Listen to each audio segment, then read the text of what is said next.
मित्रांनो, संसोहम या चॅनलवर तुमचं पुन्हा एकदा मनापासून स्वागत. या ज्या ऑडिओ कथा मी तुमच्यासाठी आणतोय त्या कथांचा तुमच्या प्रतिसादाशी अत्यंत घनिष्ठ संबंध आहे आणि त्यामुळे आपण लाईक करा, शेअर करा आणि सबस्क्राईब केल्यानंतर घंटेच्या बटनावरती क्लिक करून ठेवा, म्हणजे या कथेचे पुढचे भाग तुम्हाला मिळतील. समर्थांना आव्हान या पुस्तकामधली ही कथा आहे. रोहन प्रकाशनचं हे पुस्तक आहे आणि समर्थांना आव्हान आणि समर्थांचा विजय या दोन कथा संग्रहांमध्ये आपल्याला समर्थांच्या बहुतांश कथांचं मोठं कंपायलेशन मिळेल. ॲमेझॉनवरनं हे पुस्तक तुम्हाला लिटरली 2 ते 3 दिवसात घरात मिळू शकतं.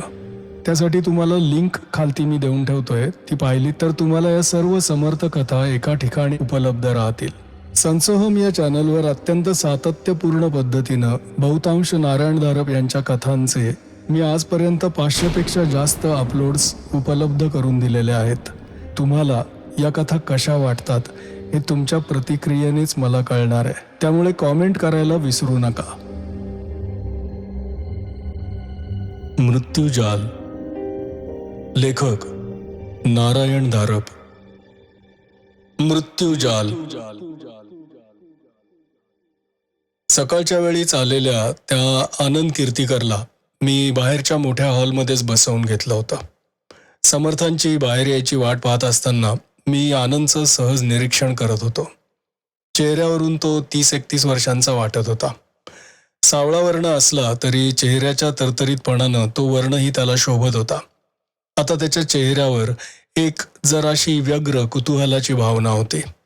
समर्थांकडे त्याचं काय काम असावं याचा मी अंदाज करत होतो, पण एक नक्की की हा आनंद त्यात वैयक्तिक रीतीनं गुंतलेला नसावा. निदान भीती वाटण्या इतका तरी खास नाही. ते डोळे भेदरलेल्या माणसाचे खासच नव्हते. समर्थ बाहेर येताच आनंद चटदिशी उठून उभा राहिला. अर्धवट नमस्कार करत म्हणाला, कोणतीच पूर्वसूचना न देता मी अचानकपणे आलो, याची माफ करा हं समर्थ. मग त्यात बिघडलं कुठे? समर्थ हसत म्हणाले, बस ना. आनंद परत त्याच्या खुर्चीवर बसला. समर्थांच्याकडे तो कुतूहलानं पाहत होता. समर्थांबद्दल त्यानं बरंच ऐकलेलं किंवा वाचलेलं असावं. या गोष्टी कपोल कल्पित किंवा निदान अतिरंजित मानणाऱ्यांचा एक वर्ग आहे. त्यांची मला सवय आहे. समर्थांना तर खासच आहे. तेव्हा ते आनंदकडे शांत सस्मित चेहऱ्यानं पाहत होते. शेवटी त्याच्या चेहऱ्यावर वरमल्याची एक भावना आली आणि तो घाईनं म्हणाला, समर्थ, माझं नाव आनंद कीर्तिकर. तुमच्याबद्दल कानावर अनेक गोष्टी येतात, पण त्या इतक्या. तो थांबला. अविश्वसनीय? समर्थ हसत म्हणाले. हो, तो जोरानं म्हणाला. हो, इतक्या अविश्वसनीय वाटतात. अप्पा, पहा हा काय म्हणतो ते. समर्थ मी त्यांच्याबद्दल लिहिलेल्या काही कथांना उद्देशून बोलत होते. आमच्या दोघात हा एक कायम मतभेदांचा मुद्दा होता. आपल्याबद्दल लिहिलेलं समर्थांना फारसं पसंत नसलं तरी त्यांचा विरोध अगदी सौम्य असायचा. पण त्या लेखनात किंवा वर्णनात मला जरी अपयश आलं तरी त्याबद्दल मला एक नाजूकशी कोपरखळी द्यायला ते कधीच विसरत नसत. तेव्हा हाही नेहमीसारखाच एक प्रसंग होता. हे आप्पा जोशी नाही का? आनंद म्हणाला. त्यांच्यात काहीच उणीव नाही. प्रश्न आहे वाचकांच्या विश्वासाचा. मनोरंजन म्हणून मी त्या कथा इतके दिवस वाचत होतो, पण आता काय? तो थांबताच समर्थ म्हणाले, एवढ्यातच काहीतरी असं झालंय किंवा होत आहे ज्यामुळे मला तुमच्याकडे यायला कारण मिळालं. अर्थात तुम्ही ती एखादी अगदी क्षुल्लक गोष्ट समजून तिच्याकडे दुर्लक्षही कराल. तुझं मन आमच्याविषयी फारसं स्वच्छ नाही का? शब्द कोणतेही असले तरी समर्थांच्या आवाजात किंवा चेहऱ्यावर मुळीही विषाद नव्हता. जरा गडबडून जाऊन आनंद म्हणाला, समर्थ प्लीज, कोणताही गैरसमज करून घेऊ नका. मला एवढंच म्हणायचं होतं. आनंद, तू स्वतःच्या मनातल्या शंका जरा बाजूला ठेवशील का? मला जे काही सांगायला आलायस ते सांग आधी. येस, ते एक स्वप्न आहे. आनंद एका कारखान्यात इंजिनियरच्या जागेवर नोकरीला होता. घरी पत्नी आणि 3 वर्षांचा मुलगा होता. एका नव्या हाऊसिंग कॉलनीतला एक ब्लॉक त्यानं विकत घेतला होता. त्या इमारतीत एकंदर 8 ब्लॉक होते आणि ते सर्व वापरात होते. ही आनंदची प्राथमिक माहिती. मला शिफ्ट ड्युटी करावी लागते. अगदी यावेळी जावं किंवा यावं लागतं, पण इमारतीतले लोक सोबतीला आणि वागायला चांगले आहेत, म्हणून घरची काही काळजी वाटत नाही, आनंद सांगत होता. मध्येच जरा हसल्यासारखं करून तो म्हणाला, समर्थ, खरोखर अगदी क्षुल्लक गोष्टीचं निमित्त करून तुमच्याकडे आलोय असं वाटायला लागलंय मला. आता आला आहेस तर सांगून टाक, स्वप्न म्हणालास ना? हो, काही काही वाचताना स्वप्नासंबंधातही मी वाचलंय. स्वप्न सर्वांनाच पडतात, ती निरोगीपणाचीच खूण आहे. स्वप्नांची प्रत्यक्ष व्याप्ती 5-7 सेकंदांपर्यंतच असते. त्याची कारणं शारीरिक वा मानसिक पण अंतर्गतच असतात. बहुतेक स्वप्न नंतर आठवत नाही इत्यादी. आणखी काही? समर्थ जरा नवलानं त्याच्याकडे पाहत होते. पुढचं जरा विवाद्य आहे. काहींनी स्वप्नांचा संबंध मानसिक समस्यांशी लावलाय, पण काहींना बाह्य प्रेरणा महत्वाची वाटते. आता माझी हकीकत सांगतो. मला 4 चौघांसारखीच स्वप्न पडतात. काही लक्षात राहतात, काही राहत नाहीत. सगळीच काही चांगली नसतात. मी तर म्हणेन की बहुतेक अशक्य कोटीतली अप्रिय घटना दाखवणारी अशीच असतात. पण मी आजवर त्यांची फारशी फिकीर केलेली नाही. पण आता काहीतरी वेगळंच घडतंय आणि मी इथे आलोय. मी आमच्या इमारतीची रचना सांगतो. इमारत 3 मजली आहे. खालच्या 2 मजल्यांवर प्रत्येकी 3 ब्लॉक आहेत आणि तिसऱ्या मजल्यावर 2 आहेत. ते जरा मोठे आहेत. त्यातलाच एक माझा आहे. मागच्या बाजूला मोकळी बखळ आहे.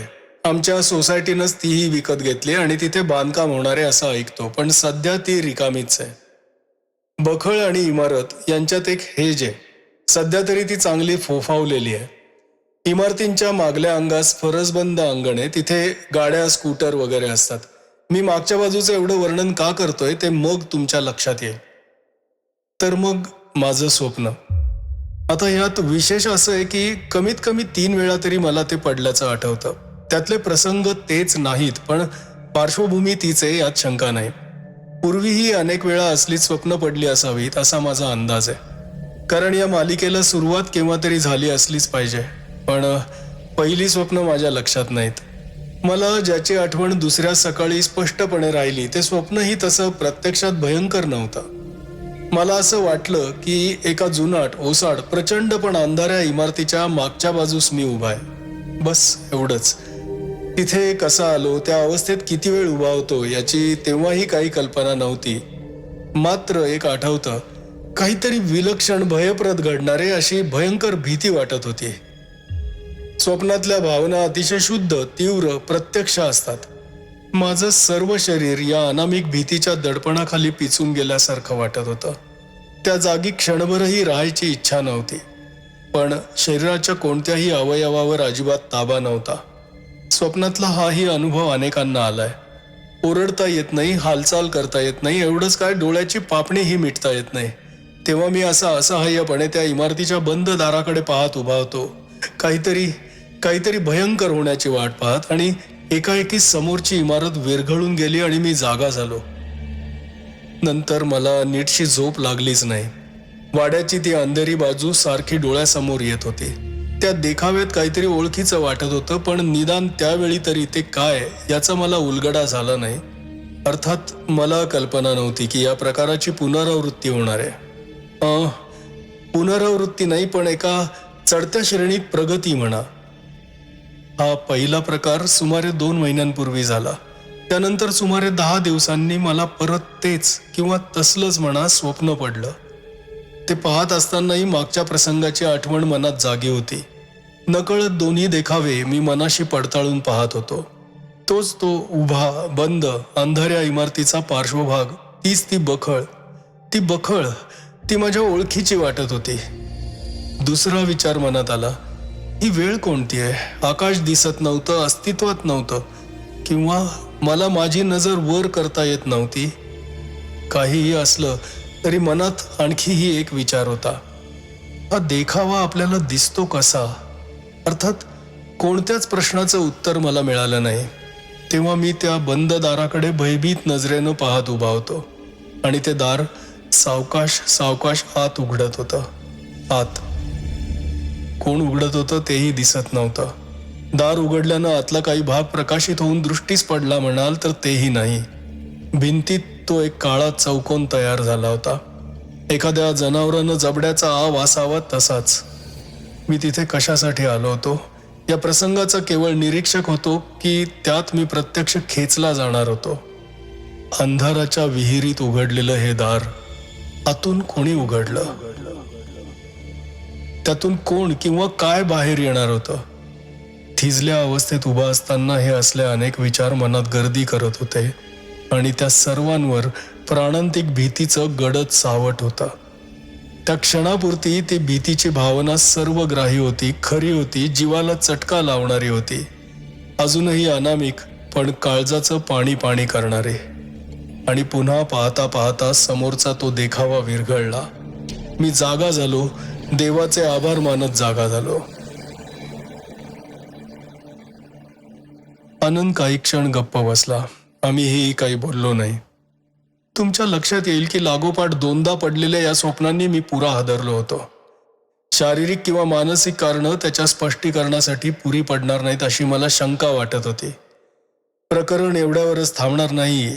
स्वप्नात दिसणाऱ्या घटनांची साखळी अजून पुरी झालेली नाही असाही एक विचार मनात होता. आणि पुढे काय होणार किंवा दिसणारे याची एक सुप्त भीती मनात वावरत होती. समर्थ, तुमच्याकडे यायला मला भाग पाडणाऱ्या दोन गोष्टी एका पाठोपाठ एक घडल्या.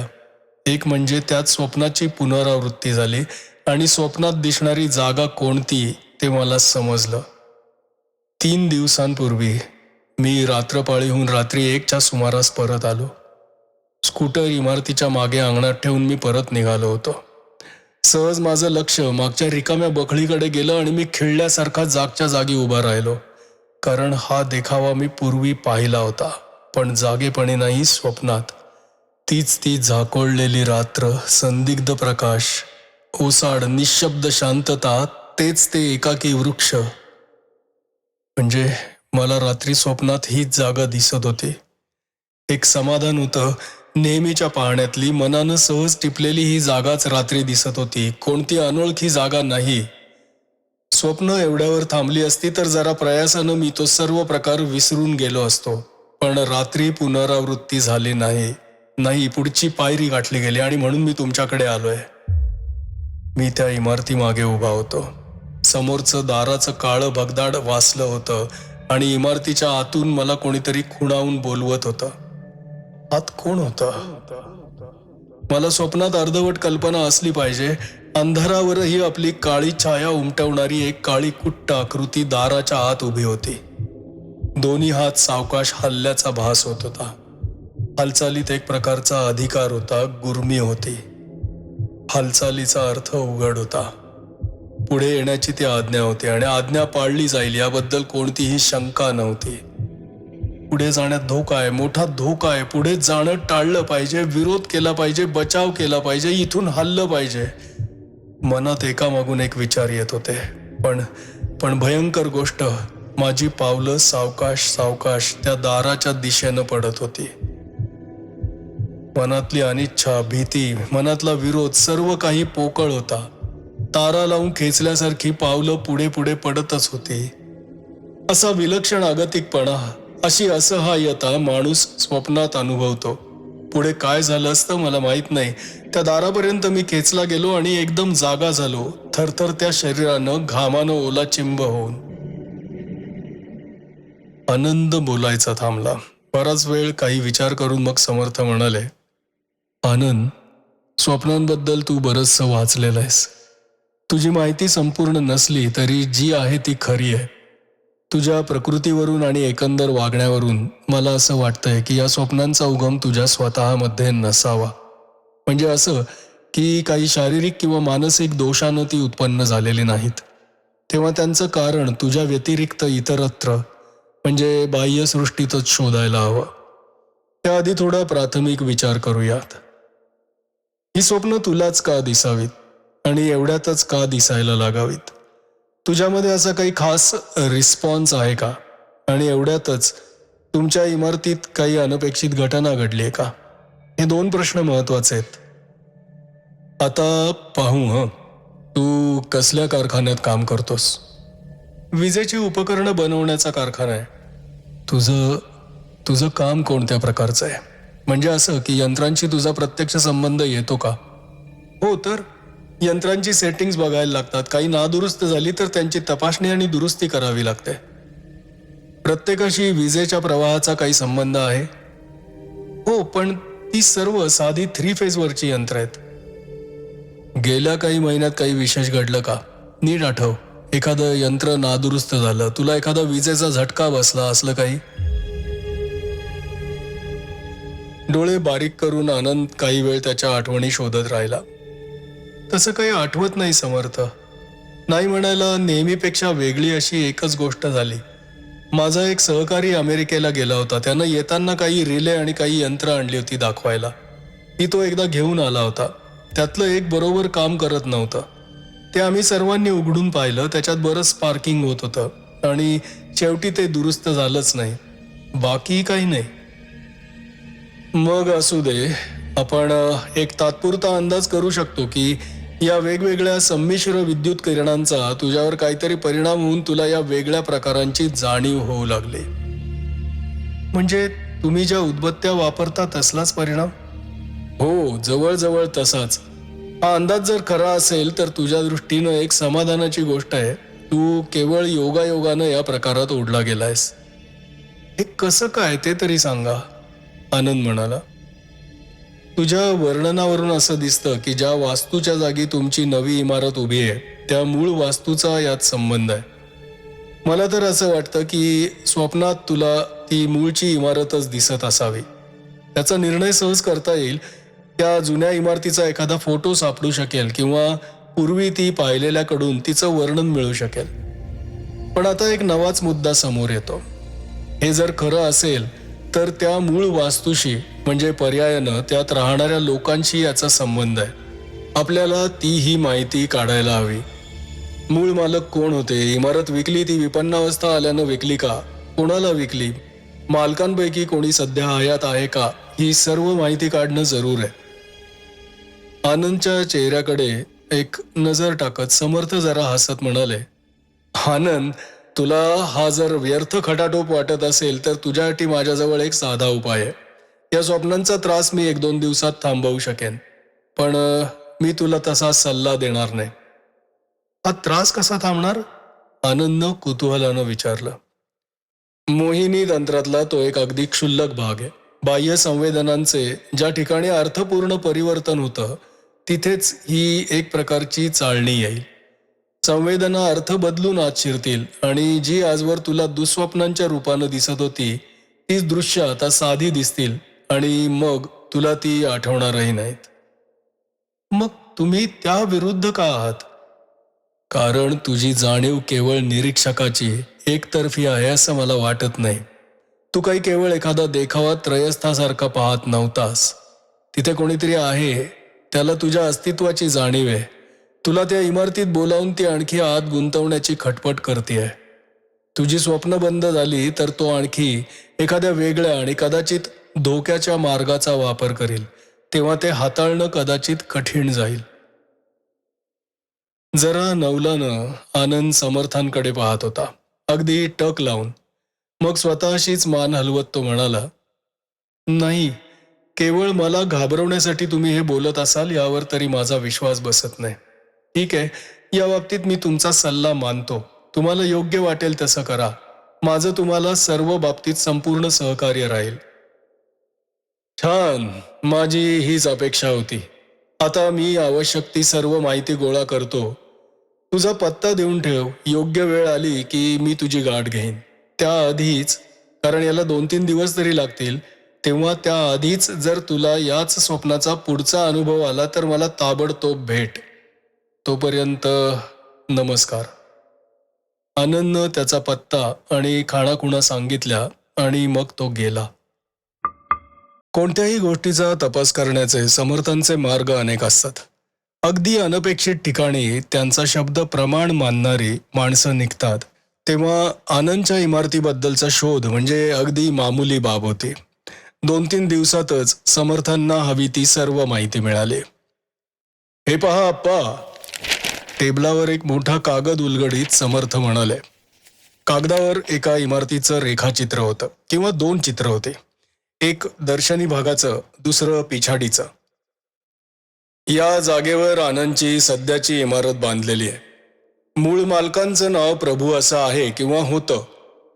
समर्थांनी कागदावरचा हात उचलताच त्याचं परत भेंडोळं झालं. समर्थांचं तिकडे लक्षच नव्हतं. आप्पा, या प्रभू घराण्यासंबंधी मोठी चमत्कारिक माहिती माझ्या कानावर आली आहे. त्यातला काही भाग अतिशयोक्तीचा म्हणून वगळला तरी जो राहतो तो सुद्धा विचार करायला लावणार आहे. हे प्रभू सरदार आहेत. पेशवाईच्या अगदी शेवटच्या काळात, अगदी 1800 नंतर जे काही अगदी मोजके सरदार निर्माण झाले त्यांच्यातलेच सरदार प्रभू हे एक होते. तोपर्यंत सरदारकीची किंमत उतरली होती.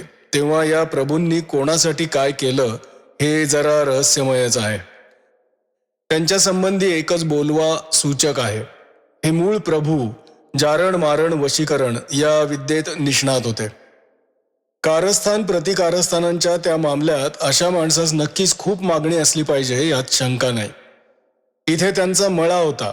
त्या जागी 1870च्या सुमारास त्यांनी आपला वाडा बांधला. म्हणजे आतापर्यंत त्यांच्या 5-6 पिढ्या तरी या वाड्यात नांदल्या आहेत. 2-3 गोष्टी लक्षात घेण्यासारख्या आहेत. प्रत्येक पिढीत मुलांची संख्या कमी कमी होत आली आहे. तशीच त्यांची सांपत्तिक स्थितीही खालावत गेलेली दिसते. प्रभू घराण्यात एकच गोष्ट बदलली नाही, ती म्हणजे वामपंथी उपासना. आतापर्यंतच्या सर्व इतिहासात त्यांचं नाव घृणा, संताप, तिरस्कार आणि भीती यांच्या संमिश्र भावनेनं घेतलं जातं. त्यांच्या संबंधी ज्या काही गोष्टी सांगितल्या जातात त्या सर्वसाधारण लोकांना दंतकथांसारख्या अविश्वसनीय वाटल्या असल्या पाहिजेत, पण भीतीदायकही. एवढं सरदार घराणं असूनही चांगल्या घरची मुलगी सून म्हणून त्यांच्या घरी कधी आली नाही. कोकणातल्या पिडलेल्या लोकांनी पैशांसाठी आपल्या मुली प्रभूंच्या घरात ढकलल्या. सरदार म्हणून आश्रयाला येणाऱ्यांची संख्या मोठी होती. विशेषतः पूर, रोगाची साथ, दुष्काळ अशा नैसर्गिक कोपाच्या वेळी तर ही संख्या खूपच वाढायची. पण एकूण त्यांचा आश्रय लोकांना लाभला नाही. त्यांच्या छताखाली मृत्यूंची, विशेषतः बालमृत्यूंची संख्या फार होती आणि सर्वच मृतदेह संस्कारपूर्वक दहन केले गेले नाहीत असंही म्हणतात. अफवा कशा भयानक आहेत याची तुला यावरून कल्पना येईल आप्पा. पण काही गोष्टी निखालच खऱ्या आहेत. प्रभू घराण्यात आत्महत्यांचं प्रमाण फार मोठं आहे. त्याचप्रमाणे वेड लागलेल्यांचं प्रमाणही फार मोठं आहे. ब्रह्मिष्ठांपैकी काहींनी आत्महत्या केल्या. इस्पितळात गेल्या 15-20 वर्षातच 1-2 दाखल करण्यात आले. बाकीच्यांना वाड्यातल्याच एका खोलीत डांबून ठेवण्यात येत असे. मानसिक विकृतींनी पछाडलेलं हे सर्व घराणं ज्या वास्तूत वर्षानुवर्ष राहत होतं त्या वास्तू संबंधी झपाटल्याच्या विविध बोलवा असतील तर त्यात नवल कसलं. झपाटण्यासाठी सांगाडेच नाचायला हवेत असं नाही. काही वेळा हे आक्रमण मानसिक असतं, अदृश्य किंवा सूक्ष्म स्वरूपात असतं. त्याचे पुरावे तर इथे भरपूर आहेत. तर हा इतिहास. शेवटचे प्रभू हे काशीनाथ पंत प्रभू. वंशवेल झडत झडत शेवटी तिच्यावर हा एकुलता एक जीव उरला होता आणि आतापर्यंतच्या विकृतीचा जणू अर्कच त्यांच्यात एकवटला होता. काशीनाथ पंतांनी 3 विवाह केले. एकही पुत्रप्राप्तीच्या दृष्टीनं सफल झाला नाही. त्यांच्या 3ही बायका विवाहानंतर 3-4 वर्षांच्या कालातच मरण पावल्या. आश्रितांची संख्या ही कमी कमी होत गेली. समाजाबरोबरच कल्पनाही बदलत होत्या. काशीनाथ पंतांची दुष्कीर्ती ही कारणीभूत होती. त्यांच्या एका लांबच्या भाचीचं संशयास्पद निधनही त्यांच्या अंगावर शेकलं. बराचसा पैसा खर्च करून त्यांनी तुरुंगाची वाट चुकवली खरी, पण मग मात्र ते वाड्यात अगदी एकटे राहिले. वाडा सोसायटीला विकण्यापूर्वीच्या 4-5 वर्षात काशीनाथ पंत काय करत होते हे मात्र एक रहस्यच आहे. आसपासच्या कोणाची वाड्यात ये जा नव्हती. बारकू या नावाचा एक गडी त्यांची बाहेरची सर्व कामं करत असे. वाड्याचा व बखळीचा विक्री व्यवहार वकिलांमार्फत झाला. अगदी स्पष्ट सांगायचं म्हणजे गेल्या 3 वर्षात तरी हे काशीनाथ पंत कोणाच्या नजरेसच पडलेले नाहीत. बारकूला ज्यांनी ज्यांनी विचारलं त्या सर्वांना त्यानं मालकांना हल्ली बरं नसतं असंच उत्तर दिलंय. अर्थात विक्री व्यवहाराच्या कायदेशीरपणाबद्दल कोणतीच शंका नाही. मला स्वारस्य आहे ते या काशीनाथ पंतांच्या शेवटच्या आजारात. कारण मला मिळालेल्या सर्व माहितीवरून आनंदच्या स्वप्नांशी काशीनाथ पंतांचाच काहीतरी संबंध असावा अशी मला दाट शंका यायला लागली. ज्या चित्रकारानं माझ्यासाठी इमारतीचं चित्र काढलं त्यानंच हेही काढलंय. काशीनाथ पंतांना 3 वर्षांपूर्वी ज्यांनी पाहिलंय त्यांच्या मते ते असे दिसत होते. समर्थांनी आणखी एक कागद माझ्या पुढे उलगडला. कागदावर एक चेहरा होता, बराचसा उभट, वयानं चेहऱ्यावरचं मांस झडलेलं, गालांची हाडं खूपच वर आलेली, त्यावर स्पष्ट दिसणाऱ्या रक्तवाहिन्या, दाट पांढुरक्या भुवयांखाली जवळजवळ लपलेले डोळे, आधीच मोठं आणि टकल्यामुळे आणखीच मोठं वाटणारं कपाळ, तलवारीसारखं धारदार पातळ नाक. वयाच्या इतरत्र दिसणाऱ्या खुणा डोळ्यात मात्र दिसत नव्हत्या. डोळे तीक्ष्ण, करारी, भेदक, हिशेबी, सावध असे वाटत होते. लक्षात राहण्यासारखा चेहरा आहे नाही, पण आता ते कसे दिसतात हे कोणासच माहीत नाही आणि सध्याचा त्यांचा पत्ताही कोणास माहीत नाही.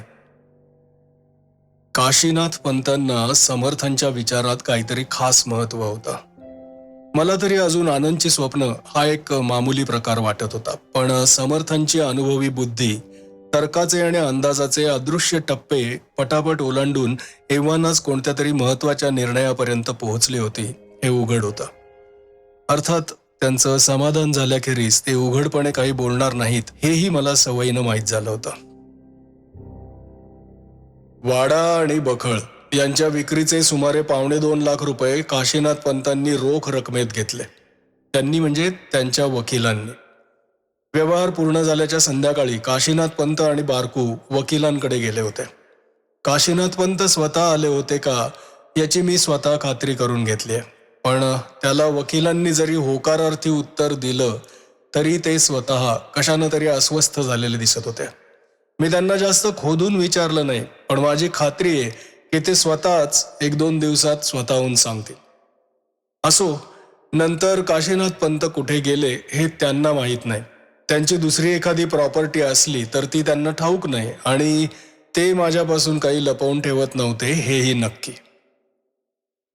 समर्थ काही वेळ विचारमग्न होऊन गप्प बसले. माझ्याकडे ते जरासे मिश्किलपणे पाहत म्हणाले, तू आता तयार झालास आप्पा. प्रत्यक्ष काही विचारणार नाहीस, पण मनात उत्सुकता आहे, हो ना?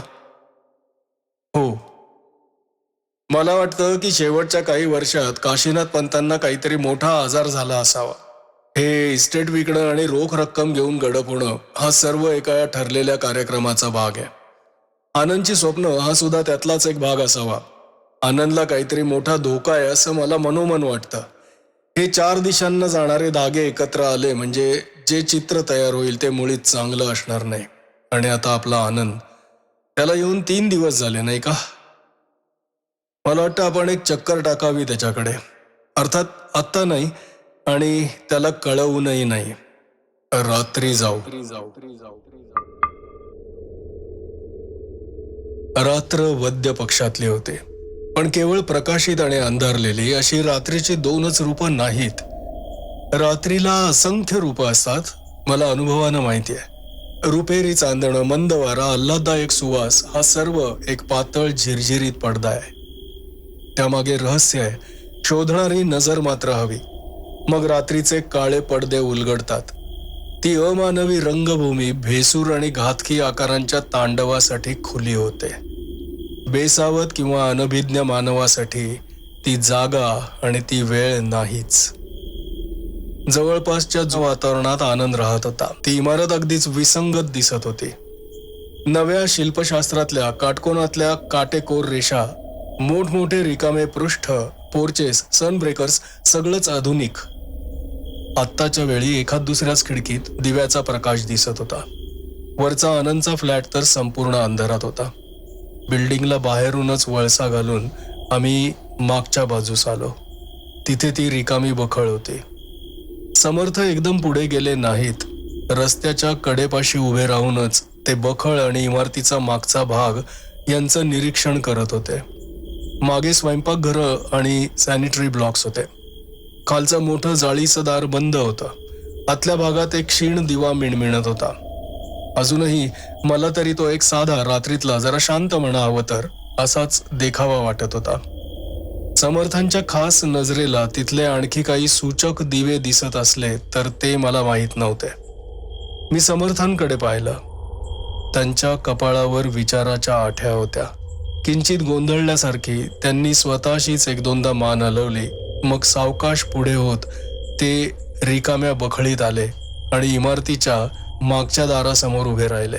एकदा त्यांनी मागे खांद्यावरून बराच वेळ पाहिलं आणि मग परत समोर पाहत ते स्तब्ध उभे राहिले. रात्री 12-12:30ची वेळ असेल. त्यावेळची निशब्दता वातावरणात परत येत नाही. समर्थांची एकाग्रता संसर्गजन्य होती. काहीतरी होण्याची ते वाट पाहत होते. माझ्या नकळत माझंही सर्व चित्त बाहेरच्या सृष्टीवर एकाग्र झालं आणि काहीतरी झालं. त्यावेळी आणि नंतरही मी त्याचं शब्दांनी वर्णन करू शकलो नाही.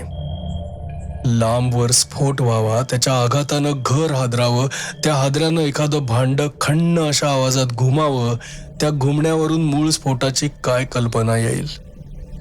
मला जाणवलेला बदल असा तृतीय हस्ते जाणवला. मला वाटतं क्षणभर माझा गोंधळ झाला. आसपासच्या देखाव्यावरून व्याख्या न करता येण्यासारखी अशी बदलाची एक लाट वाहत गेली. समोरची इमारतही त्यातून सुटली नाही. क्षणभर वाटलं समोर नवी रचना नाहीच, एक पुराणी रंग झडलेली पेशवाई थाटाची बसकी इमारत आहे. पण नीट काही दिसायच्या आतच तो बदल सरसरत पुढे निघूनही गेला होता. मागे राहिली होती ती साधी रात्र, तरीही साधी नाही. आत्ताच्या या आघाताचे अनुनाद अजून सर्वत्र घुमत होते. तुला जाणवलं? समर्थांचा हलकासा आवाज आला. काहीतरी जाणवलं खरं, पण काय? ते होतं तरी काय समर्थ? मोठाच विलक्षण प्रकार. समर्थ अर्धवट स्वतःशीच बोलत असावंसं वाटत होतं. आश्चर्य कधी संपत नाहीत हेच खरं. मग त्यांना माझ्या अस्तित्वाची जाणीव झालेली दिसली. मला खूण करत ते म्हणाले, अप्पा जरा मागे सरक. रस्त्यावर गेलास तरी चालेल, मी जरा वेळ इथेच थांबतो. समर्थांचे शब्द बिनतक्रार ऐकण्याच्या काही वेळा असतात. ही त्यातलीच एक होती. बखळ ओलांडून मी रस्त्यावर पोहोचलो आणि तिथून समर्थांकडे पाहू लागलो. प्रचंड इमारतीच्या पार्श्वभूमीवर समर्थांची पाठमोरी आकृती अगदीच किरकोळ आणि क्षुल्लक दिसत होती. क्षणभर माझ्या मनात समोरच्या त्या प्रचंड इमारतीनं एका दुष्ट शक्तीचं सांकेतिक रूप घेतलं. मग वाटलं समर्थ क्षुल्लक दिसतात, नगण्य आहेत असा भ्रामक गैरसमज अनेकांनी आजवर करून घेतला होता. बाह्य रूपावर फसण्याची त्यांची चूक त्यांना फार उशिरा समजले होते. समर्थ हे अनेक पातळ्यातून वावरणाऱ्या प्रभावी शक्तीचे छेदन बिंदू होते, केंद्र होते आणि वेळप्रसंगी त्यांच्या ठिकाणी दाहक सर्वनाशी शक्तीचा उत्सर्ग होऊ शकतो हे त्यांना नाशाच्या अंतिम क्षणी समजलं होतं. तेव्हा त्या निश्चल रात्रीत समर्थ त्या इमारतीसमोर उभे होते. मगाशी मला जाणवलेला बदल पुन्हा जाणवत होता. संवेदनेच्या कडेवरच्या या जाणीवा होत्या. त्यांना शब्द नव्हते, संज्ञाच नव्हत्या. त्यांच्या झोताचा जो मार्ग होता त्याच्या बरोबर मध्यात समर्थ उभे होते. त्यांनी आपल्या मनावरचे पडदे दूर केले असतील. काय होत आहे हे त्यांना खासच जाणवत असेल. 5-1 मिनिटातच समर्थांचं समाधान झालेलं दिसलं. इमारतीच्या वरच्या मजल्याकडे त्यांनी एक नजर टाकली. मीही वर पाहिलं. वरच्या खोलीत दिवा लागला होता. ती आनंदची जागा असली तर तो आता जागा झाला होता. मगाच्या चमत्कारिक जाणीवेचा त्याच्या स्वप्नाशी काही संबंध होता का? तसं असेल तर आता तो जागा झाला होता, म्हणजे त्याला धोका नव्हता. म्हणून समर्थ परत निघाले असावेत. या सर्वांबद्दल माझी इतकी खात्री होती की मी समर्थांना काही विचारलंच नाही. रस्त्याला लागून नंतर आम्ही हमर रस्त्यावर आलो होतो. टॅक्सी सहज मिळाली असती, पण समर्थांचा इरादा चालत जाण्याचा दिसला. हातातली चांदीच्या मुठीची काठी ते रस्त्यावर एका विवक्षित तालानं आपटत चालले होते आणि मीही जरा अपेक्षेनंच चाललो होतो. या सर्व खुणा माझ्या परिचयाच्या होत्या. नव्या समस्येत प्रवेश करायची ही प्रथम वेळ असते. मला आणि त्यांना दोघांनाही सारख्या गोष्टी दिसलेल्या, कानी आलेल्या माहीत असतात. पण मी त्यांच्यावर आश्चर्य करत बसलेला असतो आणि समर्थांची धारदार बुद्धी हे बाह्य कवच भेदून पार मर्मापर्यंत पोहोचलेली असते. मी तर्क करत नाही, पुरेशा माहिती अभावी मी कधी अंदाज बांधत नाही, असं म्हणता म्हणताच ते संभाव्य हेतूंची, घटनांची, कार्यपरिणामांची एक चौकट उभी करत असत आणि त्यांचे आडाखे फारसे चुकलेले मला आठवत नाहीत. हा मोठा विलक्षण प्रकार आहे अप्पा, समर्थ म्हणाले. आश्चर्य कधी संपत नाहीत, मी मगाशी म्हणत होतो, आणि ही आश्चर्य निर्माण करणारा मानवच असतो. आपल्या इच्छापूर्तीसाठी तो निसर्गाच्या शक्ती वापरतो, कधी कधी त्यांना विकृत रूप देऊनही वापरतो. आता हा काशीनाथ पंत प्रभू, समर्थांनी एक प्रकारच्या नवलानं मान हलवली. म्हणजे त्यांचाच या सर्व प्रकाराशी संबंध आहे तर? संबंध तोच तर या सगळ्याच्या मुळाशी आहे. त्याच्याबद्दलची आपली माहिती काय आहे? वंशपरंपरागत चालत आलेल्या वाममार्गाचा तो साधक होता. त्यांच्या वंशातला तो शेवटचा पुरुष आहे. आर्थिक आणि शारीरिक दोन्ही दृष्टींनी त्यांची विपन्नावस्था झालेली आहे. आता त्यानं काय केलंय? ही सर्व प्रॉपर्टी रोख रकमेत विकून टाकली आणि पैसे घेऊन तो अज्ञात ठिकाणी गेलाय. त्याला शोधून काढायचा म्हणजे त्या बारक्याला शोधला पाहिजे, कारण काशीनाथ पंतांचा बाहेरच्या जगाशी बारक्या हा एकमात्र दुवा आहे. पण हे सर्व कशासाठी? ते तर आता वृद्ध होऊन गेलेत ना. तेच तर कारण आहे अप्पा. भार्गवची आठवण आहे ना, तसलाच हाही प्रकार असावा. जीवनाची ओढ किती जबरदस्त असते. सुखासुखी कोण हे जग सोडून जाईल, आणि या काशीनाथ पंतांसारखा माणूस तर वेळ प्रसंगी दुसऱ्याचा बळी देऊन सुद्धा स्वतः जगू पाहिल. समर्थ, अगदी खरं सांगतो, आतापर्यंतच्या अनुभवावरून मला तरी या प्रकरणातला काडी इतका अर्थबोध झालेला नाही, आणि त्याबद्दल मी तुला दोष देत नाही. मला जी शंका आली ती जर खरी ठरली तर प्रत्यक्ष न पाहणाऱ्याचा विश्वासच बसणार नाही. तर मग पहा, हा काशीनाथ पंत कफल्लक, कदाचित मरणोन्मुख, खात्रीनं खूप आजारी, सर्व पद गेलेला आणि आयुष्याची अखेर गाठलेला. वेळ नाही, पैसा नाही, बळ नाही. उमेद खचून तो निराश झाला आणि दारुण निराशेच्या कर्दमातच त्याचं हे भयानक कल्पना पुष्प फुललेलं आहे. शेवटचे बरेच दिवस तो कोणाच्या नजरेस पडला नव्हता. जणू काही त्यानं स्वतःला आपल्या पुरातन वाड्यात कोंडून घेतलं होतं. उजेडापासून दूर पळणाऱ्या, अंधाऱ्या सांदी कोपऱ्यात दडून बसणाऱ्या कोळ्यासारखं. आणि ही उपमा मी मुद्दाम देतो, कारण तो नुसता लपून बसला नव्हता, भविष्यातल्या योजना आखत होता. एक एक विषारी धागा जुळवून त्याचं जाळं विणीत होता. पण फार फार विलक्षण जाळं अप्पा. ते आता एवढ्यात सांगत नाही, मागाहून माझी स्वतःची खात्री झाल्यावर सांगेन. तर त्या जाळ्याच्या मध्यभागी हा थेरडा काशीनाथ पंत बसलाय. जाळ्यात कोणी सापडलं की सावजाची धावपळ सुरू होते, आणि हा काशीनाथ पंत त्याच्या त्या तंतूवरून सरकत सरकत भक्ष्यापाशी येतो. अप्पा, आपला हा आनंद नुकताच त्याच्या त्या विषारी जाळ्यात सापडला होता. म्हणजे ती त्याला पडलेली स्वप्न हीच? हो, तीच. आता ही सर्व यंत्रणा कशी निर्माण केली, ती कशी काम करते, ती तोडता कशी येईल, हजारो प्रश्न आहेत. त्यांच्या उत्तराला आता वेळ नाही. एक नक्की, वाड्यातली शेवटची वर्ष काशीनाथ पंतांनी या व्यूहरचनेत घालवली, आणि मग वाडा विकून ते गायब झाले.